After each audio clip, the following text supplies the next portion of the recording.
Yang pertama kita bisa belajar dari Abraham, dia dibenarkan. Kenapa dia dibenarkan? Karena iman. Kita akan baca Roma pasal 4. Tadi kita baca dari Filipi pasal yang ketiga. Ada referensi yang terkait karena penulisnya sama, Rasul Paulus. Walaupun beda surat, Filipi dan Roma, tapi penulisnya sama. Dan inspirasinya sama dari Roh Kudus, makanya bicara hal yang sama. Roma 4 ayat yang pertama. Jadi apakah akan kita katakan tentang Abraham, bapa leluhur jasmani kita? Sebab jikalau Abraham dibenarkan karena perbuatan, maka ia beroleh dasar untuk bermegah atau sombong. Tapi tidak di hadapan Allah. Jadi yang mau Paulus tekankan adalah Abraham itu bapak leluhur kita secara rohani. Dia dibenarkan karena imannya, bukan karena perbuatannya. Memang perbuatannya dengan mempersembahkan Ishak itu, ketaatannya kepada Allah itu menyempurnakan imannya. Tetapi pada mulanya Abraham dibenarkan karena imannya, bukan karena perbuatannya. Karena kalau dia dibenarkan karena perbuatannya, maka kita berkata tadi apa? Dia bisa menyombongkan diri atau bermegah di hadapan Allah atas perbuatannya. Dan Paulus berkata tidak akan bisa. Maka tidak ada seorang pun di dunia ini yang bisa bermegah di hadapan Allah dan berkata, aku ini benar. No one, gak ada seorang pun. Karena semua kita telah jatuh dalam dosa. Semua kita terhitung sebagai orang berdosa. Lanjutkan lagi. Sebab apakah yang dikatakan nas kitab suci? Lalu percayalah Abraham, slide-nya bisa ditampilkan ayatnya, kepada Tuhan. Dan Tuhan memperhitungkan hal itu kepadanya sebagai kebenaran. Kalau ada orang yang bekerja, upahnya tidak diperhitungkan sebagai hadiah, tapi sebagai hak. Nah, di sini Paulus menjelaskan lagi. Percayalah Abraham kepada Tuhan, Tuhan memperhitungkan hal itu jadi kebenaran dalam dirinya. Karena Abraham percaya terhadap janji Allah, maka Tuhan menghargai iman dan percayanya. Maka Abraham dihitung sebagai orang benar, bukan karena perbuatan. Sekali lagi, bukan karena perbuatan. Perbuatannya muncul setelah itu, setelah ada iman dalam hidupnya.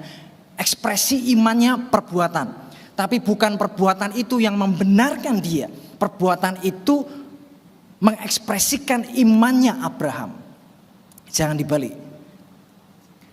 Kalau kita bekerja, nanti teman-teman bekerja atau sekarang yang masih sekolah, kalau kita rajin belajar, kamu dapat nilai, itu hakmu. Kamu dapat prestasi, itu hak kamu.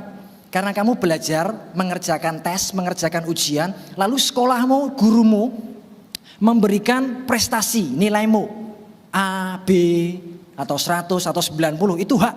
Karena kamu belajar dan mengerjakan. Tetapi kalau ada orang bekerja juga haknya itu gaji, salary. Kalau nggak kerja nggak dapat salary. Harus kerja baru dapat, tapi keselamatan bukan itu. Bukan karena kita kerja lalu dapat salary, bukan. Tetapi murni karena kebaikan dan kemurahan Allah. Dan itu yang dinamakan dengan anugerah Allah. Sesuatu yang tidak layak kita terima, tapi kita menerima. Sama seperti Yesus tidak layak menerima hukuman dosa kita. Yesus gak layak terima itu, tapi dia menerimanya untuk menggantikan kita. Lalu kita yang tidak layak menerima kebenaran Allah, kita dilayakkan untuk menerima. Bisa dipahami teman-teman. Jadi keselamatan kita dalam Kristus itu karena kebenaran itu dianugerahkan berdasarkan kepercayaan. Ini basic, ini dasar. Teman-teman harus terus belajar hal ini. Praktikalnya bagaimana? Sederhana sekali. Setiap hari, setiap pagi, setiap kali kamu mau berangkat sekolah, bangun pagi, mau lakukan aktivitas. Orang yang percaya dimulai dengan berkata-kata. Bagaimana ayat firman ini bisa jadi bagian hidup kita? By faith, sama. Karena kita menerimanya by faith. Nah sekarang bagaimana mengaktifkan iman itu? Caranya adalah dengan membuat pengakuan iman. Dari mulut itu paling gampang. Paulus berkata, kalau aku percaya maka aku berkata-kata. Jadi apa bukti kita percaya? Bukti kita percaya adalah kita bicara atau ngomong. Maka Roma 10 juga menuliskan orang yang diselamatkan itu percaya dalam hati dan mengaku dengan mulut. Jadi gak cukup lewat dalam hati. Kalau nanti yang cowok-cowok ini kalian suka sama seorang cewek, kalian akan menyatakan cinta. Kamu gak bisa bilang ya, dalam hatiku udah cukup. Kamu harus menyatakannya sebagai bagian sah bahwa meskipun mulut kita bisa berbohong. Tapi kalau itu dari hatimu pasti akan keluar lewat mulut. I love you, honey. Ya kan? I love you, sayang. Itu ekspresi dari hatimu. Nah, sama di hadapan Tuhan, cara kita mengaktifkan iman itu very simple. Setiap hari teman-teman belajar, kamu lihat cermin, lihat wajahmu sendiri. Kamu pandangi dirimu itu, kamu lihat.